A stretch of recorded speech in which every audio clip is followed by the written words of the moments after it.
Okay, I'm recording. Yeah, okay. How are you? I'm doing okay. You?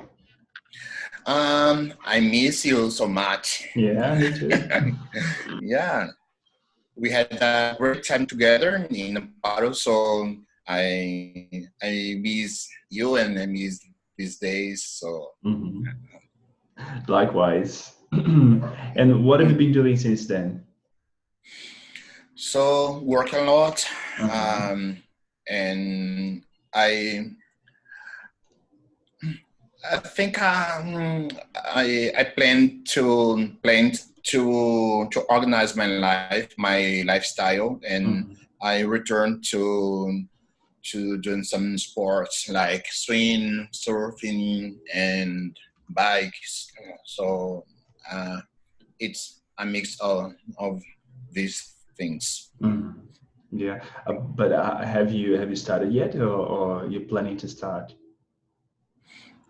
You study English or No, the sports. something? I've just started. Yeah. Yeah. How many hours are you like? How long are your working journeys in the clinic these days? Actually, so every day I start like 8 a.m. and I finish around 6, 7, or 8 p.m. Depends of the day, but in generally is something like that. And It's pretty long. yeah, yeah, Pretty yeah. long hours. And I have had my time to do my exercise. I will wake up around 4:35 and go to the beach in the summer is fantastic because the Mhm. sun is rising very Mhm. strong. So and around 7, I'm here and I do something in my office before I see my patients. Mhm. In addition to the clinic, do you have any? Are you doing anything? You have research activities as well, right? Yeah, yeah. So what have you been doing in terms of research and? Um, I'm developing um, a model of behavior analysis, Mhm. behavioral consciousness analysis, and also I'm participating in some groups studying anxiety and social anxieties. It's something in this way. Are these groups in Salvador? Uh, I'm doing something here with the partnership. I think something. I don't think it's the correct way, no, correct Uh, word. But with people around the Brazil, so people in some parts of, and I have meeting in Skype or Zoom and doing because here in Salvador people doesn't like the same thing that I do, mhm. unfortunately. And how long have you practiced psychology?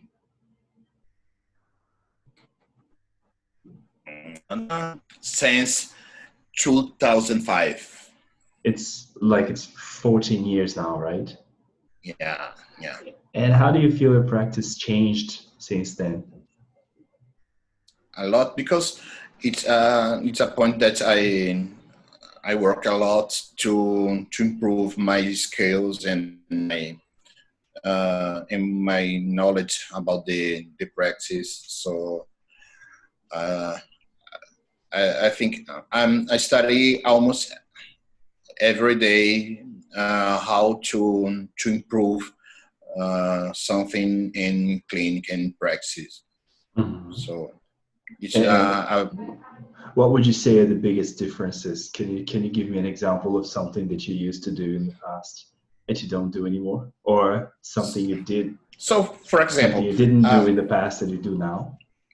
So, for example, this guy, he was here and he was punching himself and make some noise and crying. And I'm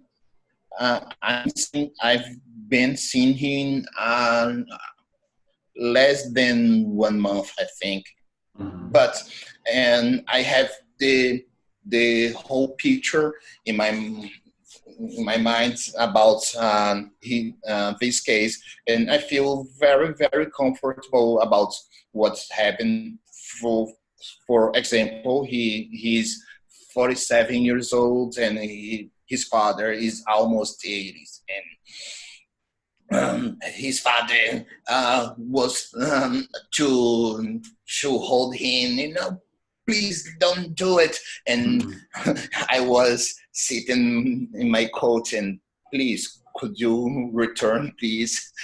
And but I was very comfortable because I knew that if I showed something like anxiety or something, it's a kind of reinforcement. So I can distinguish um, uh, the the function of the behavior Mhm. very quickly, and I have a lot of solutions for each kind of situation easily. So for this reason, I told you Mhm. uh, it's okay, no problem. And do you remember a situation in which, in the past, you acted in a way that you regret? A lot of Would it be times. a problem if you gave me an example? I think I feel very regretful about, for example, the first person that I saw in my life. I was in the university in my You were undergraduation an undergrad program. student, right? Yeah, Mm-hmm.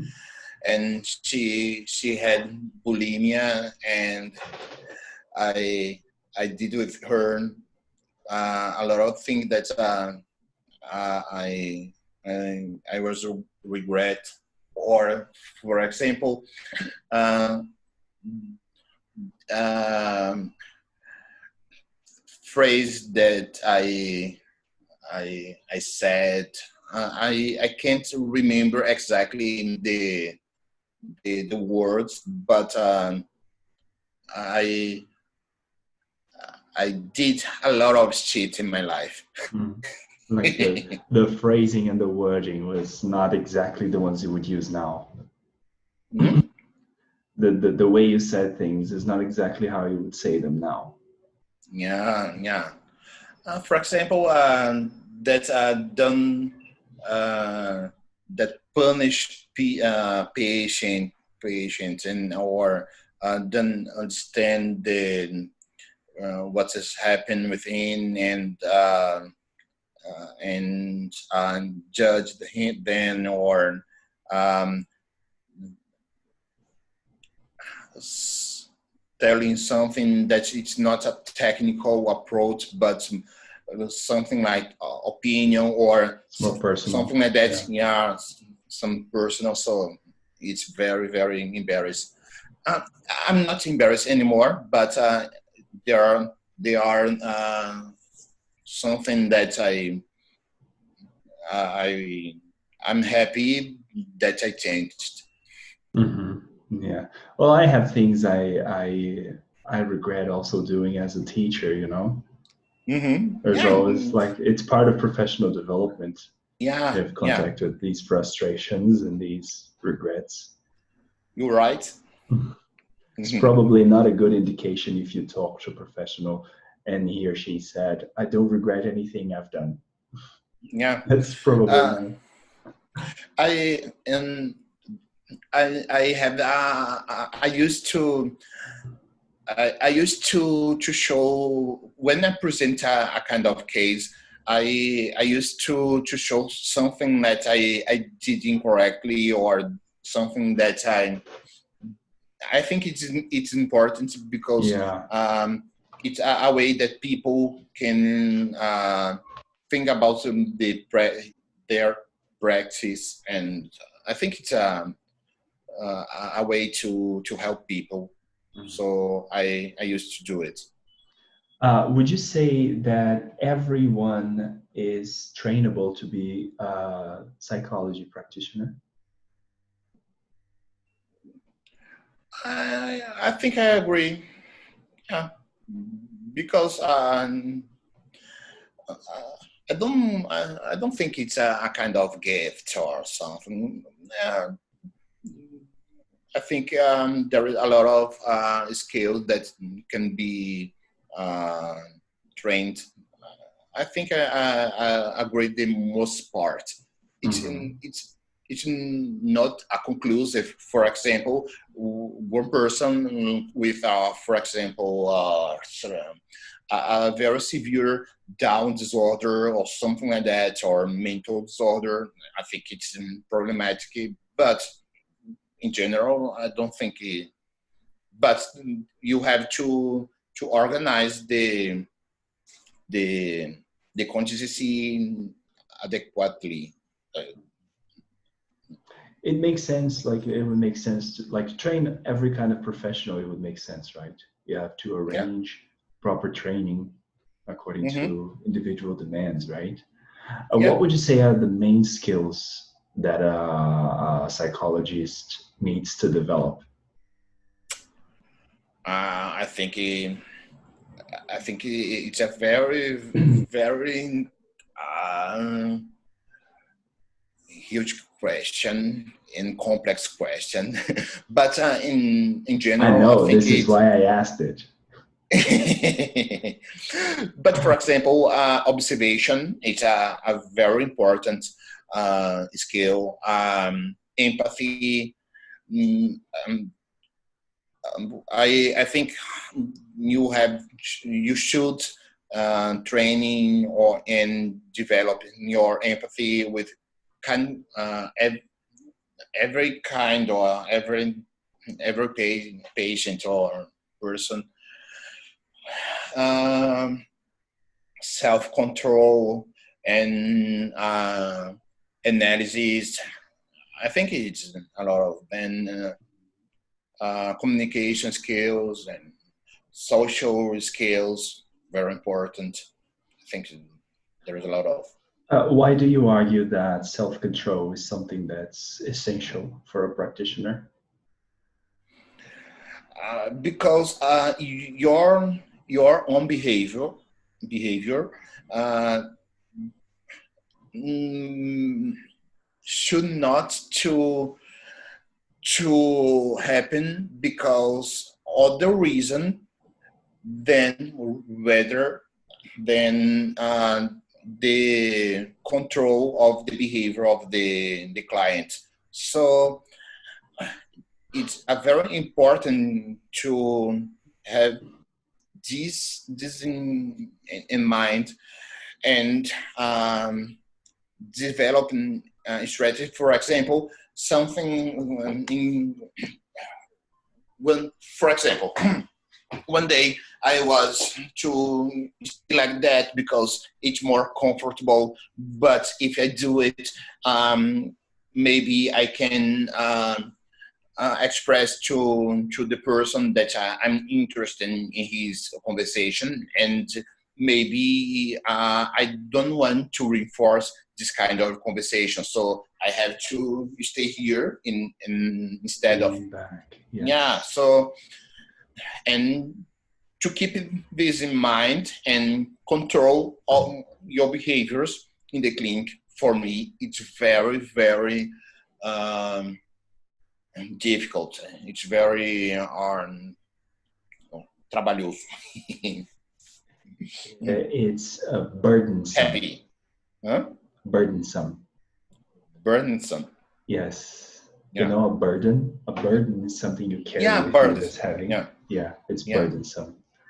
And how do you think the future of psychology is? What do you imagine psychology will be like in the future? assuming that every occupation changed, right? Uh,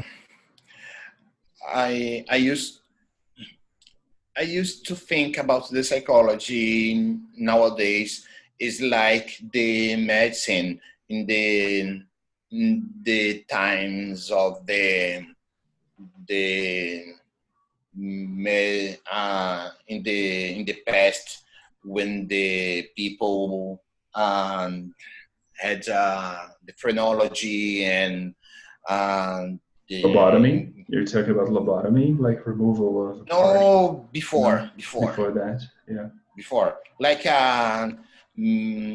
the old age something. It's so psychology. It's very very young, 200 years. So I think in the future, it's possible that we have some kind of development like we observed in the medicine and the engineer. So in this nowadays, I think it's very uh, very in, iniciante. Mhm. Yeah, we're at a starting point, right? Yeah. Okay.